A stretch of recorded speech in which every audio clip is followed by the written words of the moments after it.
মোৰ নাম শ্ৰী অমন্যা বৰা, মই নৱমমান শ্ৰেণীৰ ছাত্ৰী। নমস্কাৰ, মোৰ নাম শ্ৰী লক্ষ্মীপ্ৰিয়া বৰা, মই নৱমমান শ্ৰেণীৰ ছাত্ৰী। নমস্কাৰ, মোৰ নাম শ্ৰী সৰস্বতী বৰা, মই 9ৰ ছাত্ৰী। নমস্কাৰ, মোৰ নাম শ্ৰী দীপিকা মহন্ত, মই ক্লাছ 9।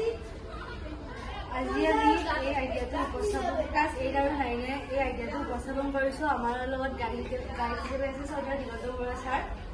আমি এই আইডিয়াটো কেনেকৈ উপস্থাপন কৰিছোঁ আপোনালোকৰ ওচৰত জনাব বিচাৰিছোঁ। আমি ফাৰ্ষ্টতে দোকানৰ পৰা বগা, সেউজীয়া আৰু কমলা কালাৰৰ ড্ৰয়িং পেপাৰ কিনি আনিছোঁ। কিনি অনাৰ পিছত এনেকৈ সৰু চাইজৰ কাটি লৈছোঁ। কাটি লোৱাৰ পিছত গোল আকাৰৰ কৰি ইয়াতে ষ্টেপল মাৰি দিছোঁ।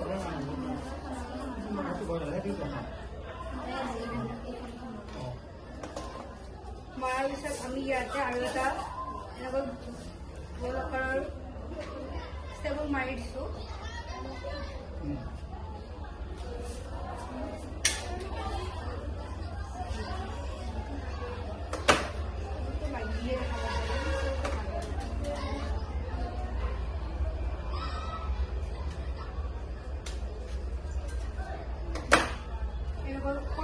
কৰাৰ পিছত আমি একে নিচিনাকে কমলা ৰঙতো কৰিছোঁ।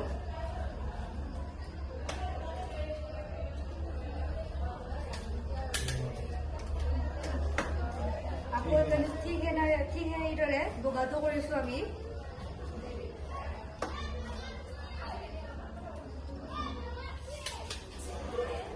এনেকৈ কৰাৰ পিছত আমি এনেকুৱাকৈ কৰাৰ পিছত আমি মালা তৈয়াৰ কৰিব পাৰোঁ। ঠিক তেনেকৈ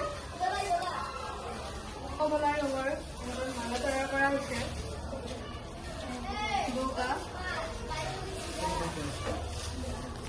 আৰু সেউজীয়া।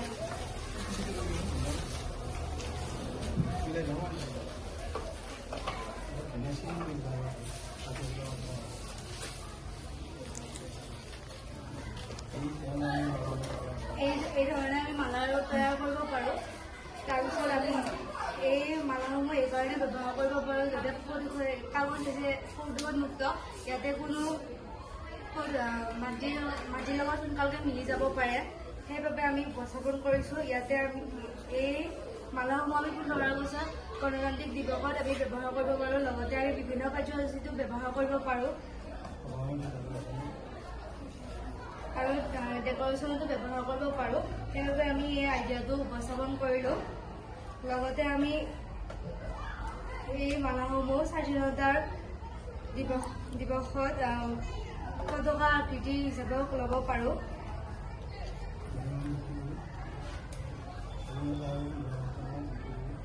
আৰু স্বাধীনতা আৰু গণতান্ত্ৰিক দিৱসত এই মালাসমূহ বনাই আমি বিক্ৰী কৰি বহুতো লাভৱান হ'ব পাৰোঁ